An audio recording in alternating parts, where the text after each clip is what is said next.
မင်္ဂလာပါမင်္ဂလာပါရှင်စီနိုင်ပါကဲမင်္ဂလာပါအခုနီးရလေနီးသိထားတာလေးကိုနည်းနည်းလေး sharing လုပ်ထားခြင်းတယ်ပေါ့နော် sharing လုပ်ပေးခြင်းတယ်အဲ့လေကဘာလဲဆိုတော့အားလုံးလည်းသိပါတယ်เนาะအားလုံးလည်းသိပါတယ်ပျော်ရွှင်မှုလေးပေါ့ပျော်ရွှင်မှုဆိုတာနီးတော့နေ့တူကတော့ပျော်ရွှင်မှုကြီးနဲ့အများအားထိမတွေ့နိုင်ဘူးပေါ့နော်ဒါပေမဲ့ပျော်ရွှင်မှုဆိုတာတသေးလေးလည်းအကြီးကြီးလည်းဖြစ်နိုင်တယ်လीเนาะဆိုတော့နီးတို့ရဲ့ပေါ့နော်ပျော်ရွှင်မှုလေးမှာပေါ့နော်နီးတို့ကနေပြီးတော့မပျော်ရွှင်ရတဲ့အချိန်လေးပေါ့နော်အဲ့လိုအချိန်လေးဆိုလို့ရှိရင်လည်းနီးကနေပြီးတော့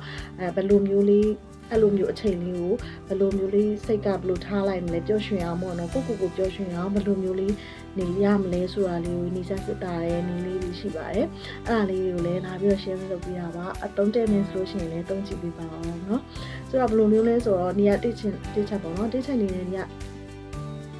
ကျေးဇူးတင်စကားလေးပြောချင်တယ်အဲ့လိုကျေးဇူးတင်စကားလေးပေါ့ကိုယ့်ပေါ်ကိုကျေးဇူးပြုတဲ့သူအမမဟုတ်တခုခုပေါ့နော်ကိစ္စတေးလေးပဲဖြစ်ဖြစ်ကြီးလေးပဲဖြစ်ဖြစ်ပေါ့နော်ကိုယ့်ကိုလာပြီးတော့ကျေးဇူးပြုပေးတဲ့လူတွေကိုဒီကနေတော့ကျေးဇူးတင်စကားလေးပြောတယ်ကျေးဇူးတင်စကားကိုစိတ်ထဲကနေလှလှလဲနေနေသူတို့ကိုပြောပေးတယ်အဲ့လိုမျိုးလေးအချိန်မှာဒီရဲ့စိတ်ထဲမှာကျေနပ်တယ်ပြောရွှင်တယ်သူတို့ကိုကျေးဇူးတင်လိုက်ရတဲ့အတွက်ကို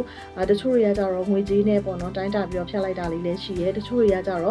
ဒါပေမဲ့အဲ့ငွေကြေးနဲ့ဆိုတာထက်ကိုယ့်ရဲ့ပေါ့နော်စိတ်ထဲကနေပြီးတော့အမှန်တကယ်ကျေးဇူးတင်ကြောင်းလေးကိုပြပြစီခြင်းနဲ့အဲ့ရဲ့စိတ်ခံစားချက်လေးပေါ့နော်အဲ့လိုပြောလိုက်ခြင်းအပြင်ကိုယ့်ရဲ့ရင်ထဲမှာအရန်ကိုကျေးဇူးတင်ရတယ်ကျေးဇူးတင်ပြီးတော့ပျော်ရွှင်ရတယ်ပေါ့နော်ပျော်ရွှင်ရအဲ့ရဲ့ခံစားချက်လေးကလည်းအရန်ကောင်းပါတယ်နံပါတ်1ကတော့ကျေးဇူးတင်ခြင်းနော်ကျေးဇူးတင်စကားလေးကိုပြောပေးပါရှက်စရာလည်းမလိုပါဘူးပြီးတော့သူ့ကိုကျေးဇူးတင်စကားပြောလိုက်တဲ့အခါကပေါ့နော်ကိုယ့်အတွက်တိတ်ငင်ရမှာလားကိုကပဲဘယ်လိုပြောမလဲသူ့ဒီလိုမျိုးကြီးကျေးဇူးပြုလိုက်တယ်ဆိုလို့ရှိရင်သူ့စိတ်ထဲမှာကိုယ်ဘယ်လိုသဘောထားမှလဲဒါမှမဟုတ်လို့ရှိရင်သူကနေပြီးတော့ကိုယ်ကိုနည်းနည်းလေးဟောပေါ့ကြောတဲ့လိုမျိုးပေါ့နော်ကိုကအဲ့လိုမျိုးကြီးဖြစ်သွားလားကိုကျေးဇူးတင်စကားပြောလိုက်တာပေါ့အမှန်တကယ်တော့အဲ့လိုမျိုးမဟုတ်ပါဘူးเนาะဘယ်နေရာမှာပဲဖြစ်ဖြစ်ဘယ်သူကိုမဆိုကျေးဇူးတင်စကားလေးပြောတတ်အောင်လေးချက်ယူတာလေးရတယ်ကောင်းတဲ့မင်္ဂလာလေးတစ်ခုလို့ပဲဒီနေ့ညင်ပါတယ်အဲ့လိုမျိုးပြောနေတဲ့အချိန်မှာပြောစားရှိလာပြီးပေါ့နော်အရာရာတိုင်းတော့အမြဲတမ်းယူသိရမလားဟိုကျေးဇူးတင်တဲ့တစ်ခုဆိုလဲကျေးဇူးတင်ပါရောမဟုတ်ဘူးပေါ့နော်ဒါပေမဲ့ကိုယ့်ရဲ့ပေါ့နော်တခုခုလုပ်ငန်းတခုခုလုပ်လိုက်တာပဲဖြစ်ဖြစ်ကိစ္စအသေးမွားလေးပဲဖြစ်ဝင်တိုင်းလိုက်လို့ပဲဖြစ်ဖြစ်ဟဲ့တောင်းမှမာတယ်ကျေးဇူးတင်ဟိုဖြစ်ပါတယ်နော်အားနာလိုက်တာဆိုတော့